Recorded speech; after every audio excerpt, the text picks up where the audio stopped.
दोस्तों आज हम मून नाइट के सीज़न 1 के एपिसोड 5 के बारे में बात करेंगे, जिसमें मैं आपको बताती चलूँ कि इस एपिसोड में इतने फ्लैशबैक हैं कि आपको हर स्टोरी याद रखनी होगी स्टार्टिंग से ही।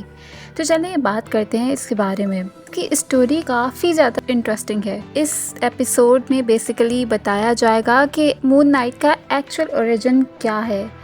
इसकी कहानी स्टार्ट होती है एक छोटे बच्चे की चीख से और साथ ही एक औरत को दिखाते हैं जो कि उससे कहती है कि ये सब कुछ तुम्हारी वजह से हुआ है। और फिर मार्क इंस्पेक्टर उठता है और देखता है कि वो असाइलम में था और उसके सामने बैठा था डॉक्टर हैरो, जो कि उससे कहता है कि ये नुकसान हमने तुम्हें नहीं बल्कि तुमने खुद को दिया है। और इस सीन में आप अगर मार्क इंस्पेक्टर को गौर से देखोगे तो इसके पीछे बहुत सारी दवाइयाँ रखी हैं, जिससे ये बताना चाह रहे हैं कि मार्क इंस्पेक्टर मेंटली डिसेबल है, जिसकी वजह से उसको हेल्प की ज़रूरत है। वहीं जब हम दूसरी तरफ डॉक्टर हैरो को देखते हैं तो उसके बैकग्राउंड में बुक्स रखी नज़र आती हैं, जिसका मतलब तो ये है कि उसके पास काफ़ी ज़्यादा नॉलेज है और वो मार्क के कंपैरिजन में काफ़ी ज़्यादा मेंटली स्ट्रॉन्ग है।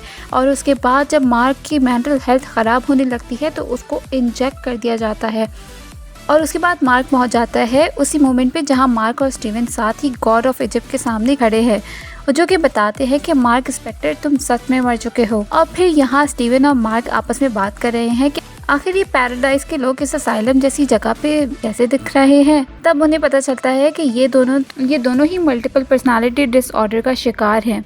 और अगर देखा जाए तो हैरो ने पिछले एपिसोड्स में इजिप्शियन गॉड्स के सामने भी आके यही कहा था कि ये एवेटार बीमार है। और इन दोनों बातों को जोड़ने से तो बात ये सामने आती है मार्क और गॉड ऑफ इजिप्शियन की मुलाकात असाइलम में ही होनी थी। और मार्क को हैरो की बात याद आ जाती है कि या तो तुम सच में जी रहे हो या फिर किसी कहानी में। और जैसे ही वो दरवाज़ा खोलता है तो वो देखता है कि वो किसी और जगह में है, जहाँ इजिप्शियन गॉड ट्वेरेट अपने बड़े से जहाज में रेगिस्तान में कुछ स्पिरिट्स को लेके जा रहे थे। उन दोनों के दिल निकाल के तराजू में रख और एक पंख से उनके अच्छे और बुरे कामों को तोलता है, जिसमें दिखाते हैं कि वो तराजू कभी ऊपर तो कभी नीचे हो रहा है। और इस दौरान ट्वेरेट को भी नहीं मालूम कि करना क्या है, तो वो कहता है कि तुमने कोई एक ऐसा गुनाह किया है जिसकी वजह से ये तराजू कभी ऊपर तो कभी नीचे हो रहा है। उसके बाद दोनों ही असाइलम वाली जगह पे आ जाते हैं और अलग अलग दरवाज़ों में अपनी यादें ढूंढते हैं, जिसमें कभी स्टीवन को मार्क और मार्क को स्टीवन दिख रहा होता है।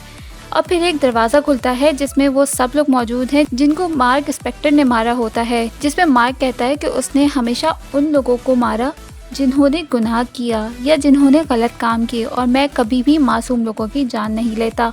और उसी दौरान उन सब के बीच में एक बच्चा दिखाई देता है, जिस पे स्टीवन पूछता है कि आखिर ये बच्चा कौन है और ये क्या कर रहा है यहाँ। और फिर मार्क के मना करने के बावजूद स्टीवन सच जाने के चक्कर में उस बच्चे के पीछे भागता है, जो कि भागते भागते ऐसी जगह पहुँच जाता है जहाँ वो एक फैमिली को देखता है। बेसिकली वो उसकी फैमिली होती है और अपना बचपन भी देखता है, लेकिन उसको ये देख के हैरानी होती है कि उसके साथ एक और भी बच्चा मौजूद है जो कि उसका छोटा भाई है।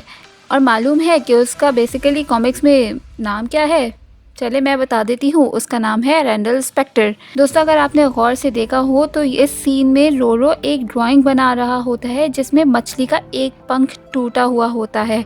तो स्टोरी में ये दिखाया गया है कि बचपन में ये दोनों कोई गेम खेलते हैं और इसी के चलते वो अपनी फैमिली से अलग हो जाते हैं, और तभी खेलते खेलते वहाँ बारिश होने लग जाती है और यहाँ से वो एक केव की तरफ पहुँच जाते हैं। और मीनवाइल मार्क इंस्पेक्टर को देखते हैं जो एक दरवाजे से अंदर जाता है, और वेंडी जो कि उसकी माँ है उसको देखता है, जो कि अपने छोटे बेटे रोरो की मौत पे रो रही थी और गुनहगार मार्क को ठहरा रही थी। फिर स्टीवन मार्क की पुरानी यादों में और जाता है तो देखता है कि मार्क अपना 10th और 12th बर्थडे अकेले ही मना रहा है, लेकिन जब उसकी मॉम उसके सामने आई तो उस वक्त वो सिर्फ मार्क को ही कोस रही थी अपने छोटे बेटे की मौत के लिए। और मार्क उस मोमेंट से गुस्सा होकर अपने रूम में चला जाता है और उसकी माँ उसके पीछे जाती है। उसके बाद मार्क और स्टीवन को उसके टीनेज में दिखाया गया, जहां मार्क अपना घर छोड़ के जा रहा है। और कहानी फिर से एक फ्लैशबैक में जाती है जहां हम उस दिन को देखते हैं जिस वक्त मार्क एक इजिप्शियन कमांडर के साथ इजिप्ट में कुछ कीमती खुदाई के लिए, लेकिन तभी वहां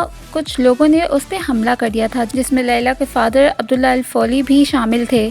उसके बाद हम मार्क को देखते हैं कि वो निढाल है, लहूलुहान हुआ है और पूरे तरीके से हिम्मत हार चुका है, जिसमें वो खुद को ख़त्म करने ही वाला होता है कि एक आवाज़ आती है कि क्या तुम्हारी ज़िंदगी की यही कीमत है?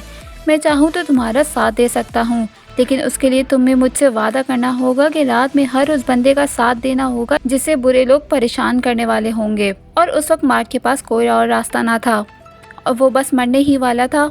और तभी खोंचू की डील को मार्क हाँ कर देता है और इस तरह मार्क में मून नाइट वाली पावर्स आ जाती हैं। और उसके बाद हम देखते हैं कि मार्क जो कि स्टीवन है, अब वो बैठा है डॉक्टर हैरो के साथ, जिस पे डॉक्टर उसका हाल पूछते हैं और कहते हैं काफ़ी टाइम बाद मुलाकात हुई है। जिस पे स्टीवन कहता है कि तुम वही शख्स हो ना जिसने मुझे मारा था। वो फिर से भागने की कोशिश करता है, लेकिन डॉक्टर हैरो कहते हैं कि तुम्हें सच का सामना करना ही पड़ेगा, ये पता लगाने के लिए कि ये तुम्हारी रियलिटी है या फिर फैंटेसी। जिसके बाद हमें फिर से एक फ्लैशबैक में ले जाया जाता है जहां मार्क अपनी माँ से डर के अपने कमरे में चला जाता है, लेकिन वहां दिखाया गया कि कैसे मार्क स्टीवन में बदल जाता है और ब्लैकआउट हो जाता है और उसकी माँ अंदर आके उसको बेल्ट से मारती हैं। जिसके बाद मार्क से कहता है कि मैं समझता था कि मैं असली हूँ, लेकिन मुझे तुमने बनाया है और जिस मॉम की बात तुम करते रहते हो वो मर चुकी है। और उसके बाद फिर एक फ्लैशबैक में ले जाते हैं और दिखाते हैं कि स्टीवन हैरो के साथ बैठा है और हैरो उससे सवाल करके क्या तुम सच में अपनी माँ से बात करते हो, जिस पे वो फ़ोन उठाता है और स्टीवन की तरफ बढ़ाता है और उसे फ़ोन देता है, जबकि फ़ोन पे कोई नहीं होता। और इसी तरह फिर फ्लैशबैक में ले जाते हैं जहां दिखाते हैं कि मार्क की मॉम की डेथ हो चुकी है और वो घर के बाहर खड़ा है और एकदम से वो स्टीवन में खुद को बदल लेता है और वो इस तरह अपनी माँ से फ़ोन पे बात करते हुए जाता है जबकि फ़ोन पे कोई नहीं होता। और फिर मार्क और स्टीवन उसी जहाज़ पे पहुंच जाते हैं जहां ट्वेरिट मौजूद था और दिखाते हैं कि दिल और उस फेदर में अब कोई फ़र्क नहीं था और अब इनके साथ दोनों इंसिडेंट्स होने वाले थे। मतलब किसी एक को रेत में दबना था और किसी एक को पैराडाइज में जाना था। जिसके बाद रेत से निकलकर कुछ क्रीचर्स उन पे हमला कर देते हैं। मार्क और स्टीवन लड़ते हैं उनसे और एक दूसरे को बचाते हैं, लेकिन इस चक्कर में स्टीवन रेत में चला जाता है और जब भागते भागते वो मार्क की तरफ आ ही रहा होता है, इतनी देर में वो एक पत्थर में बदल जाता है और मार्क पैराडाइज में पहुंच जाता है। और इसी सस्पेंस के साथ ये एपिसोड यहीं ख़त्म होता है और अब इंतज़ार तो इसके फिनाले का है दोस्तों। तो दोस्तों ये तो था एपिसोड 5 का रिव्यू। जल्द हम लोग पुराने इसके एपिसोड्स के रिव्यूज़ डालेंगे। तो दोस्तों प्लीज़ हमारे साथ जुड़े रहिएगा और साथ में हमारी वीडियोस को लाइक, कमेंट और शेयर ज़रूर कीजिएगा।